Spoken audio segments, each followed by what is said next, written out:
was surprised they allowed any of the internet evidence in. The jury never even considered it. It didn't go beyond a mere mention in the jury room. When they started bringing it up, we had a lot of questions in the beginning when they first started bringing it up, because we weren't sure what they were talking about, and there were a lot of sidebars going on, a lot of conversations where the lawyers would get together with the judge and they would discuss in quiet. And then they would come back to their tables. We were under the impression that what we were seeing was what the defendants had seen. As it started to open up and more questions were being asked, it became apparent to us that these were just websites that they had gone on, and what we were seeing were all the links that went to the websites, not necessarily links that they had gone into or links that they had seen.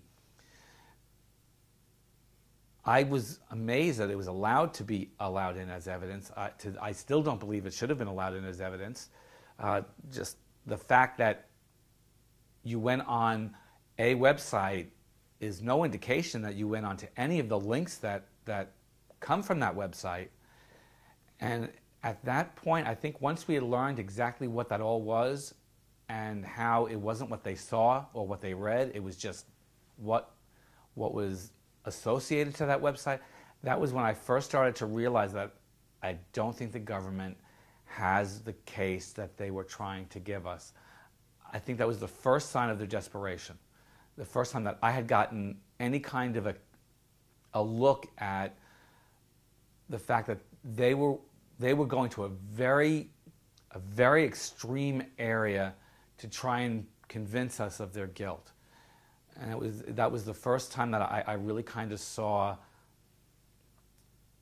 aside to the defense, aside to the prosecution, that I just thought was less than fair, less than honest. And it brought about it planted the seeds of doubt in my head that what we were seeing wasn't going to be on the up and up. And that I needed to be more careful about what I viewed. I had to listen very, very carefully so that I could raise questions in my own mind, and just be very attentive and not take everything I see as a fact.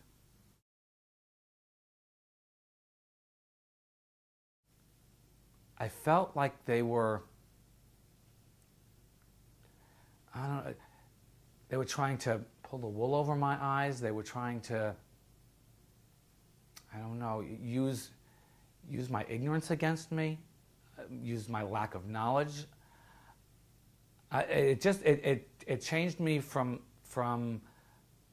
I no longer thought that at that moment it was going to be me sitting in a jury box, listening to both sides of the story and making a decision.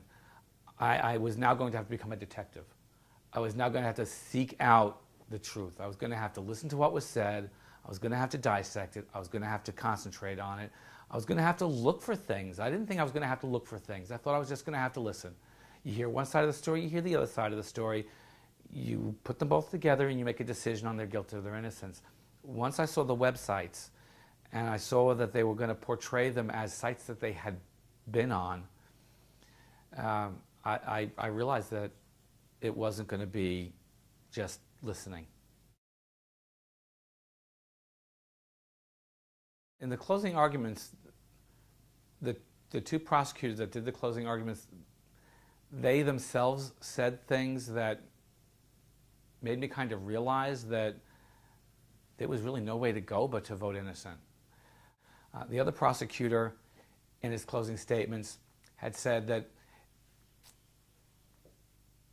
a lot of the evidence looks circumstantial, but if you look at it from another perspective and you view WISE, the organization that Sami Al-Arian had founded and fathered and nurtured, if you looked at it from the perspective that this was a terrorist cell, then everything would fall into place. We'd be able to connect all the dots and we would be able to see how this all made sense. But I couldn't do that because I couldn't look at it as a terrorist cell, because in my opinion that would be assuming somebody is guilty and having them prove their innocence. And there's a lot of things that if you if you looked at it from a perspective of somebody being guilty, yeah, they would look guilty. But you can't do that. You have to look at it from the perspective of they're innocent. They're innocent until the government proves them guilty. And when he said that we had to look at it from that perspective, it was kind of like a slap in my face that they didn't have the evidence and that they needed us once again to change the standard of law and to do something we really weren't supposed to do and something we weren't allowed to do in order to convict him. And I couldn't do that. So in the end, it was the closing arguments and the prosecution's closing arguments that really kind of sealed the fate, at least how I was going to vote.